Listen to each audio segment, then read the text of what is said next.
যে আমরা আমিরে জামাতের বক্তব্য শুনতে আসছি, এখন খুবই ভালো লাগছে। অনেকগুলা মানুষ মানে জনসংখ্যা অন্য কোনো প্রোগ্রামে আসে নাই, আমাদের প্রোগ্রামে মানে শুধু এইখানে না, এমনি যে আমরা ছোট ছোট প্রোগ্রাম করতেছি সেইখানে অনেক লোক হইতেছে।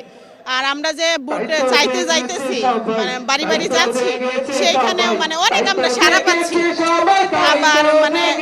আবার কিছু কিছু লোকের বিরোধিতা আছে, সেইখানে বিরোধিতা যারা করতেছে মানে নানান ধরনের কথা বলতেছে, তারপরে ওগুলার সামনে আমরা কোনো কথা বলি না, মানে চুপ থেকে চলে আসি। আর মানে যদি ইনশাল্লাহ যদি নির্বাচন কেন্দ্রে তারা যাইতে পারে তাহলে ইনশাল্লাহ আমরা জয়ী হব। আর যারা মানে আর যদি নির্বাচন কেন্দ্রে যাইতে না পারে, অন্য কোনো ব্যবস্থা তারা গ্রহণ করে, তাহলে প্রয়োজনীয় ব্যবস্থা, আইনগতভাবে প্রয়োজনীয় ব্যবস্থা নেওয়া দরকার। সবাই আশ্বাস দিতেছে তারা ভোট দিবে। এখন হলো তারা বলতেছে নির্বাচনের দিন যেন আমাদের নিরাপত্তা দেওয়া হয়, নিরাপত্তা দিলে ওনারা আসতে সাহস করে।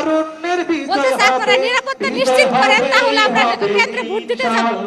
এখন ওনাদের থেকে মেসেজ এইটাই যে তার ওনাদের সর্বোচ্চ নিরাপত্তা দিতে হবে, এইটুকু।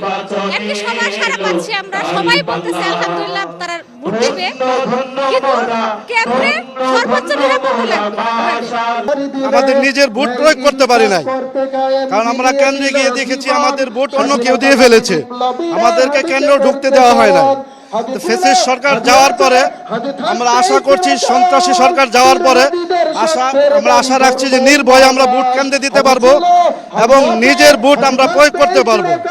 এই বিশ্বাস যে ইসলামী সরকার, আগামী সরকার ইসলামী সরকার হবে এবং জামাতে ইসলামী অবশ্যই যে ময়মনসিংহের যে 5টা আসন দিছে, অবশ্যই 5টা আসনে আমরা বিজয়ী হয়ে সংসদে যাব। দাঁড়িপাল্লা অবশ্যই বিজয় হবে এবং ইনকিলাব জিন্দাবাদ, বাংলাদেশ জামাত ইসলামী জিন্দাবাদ।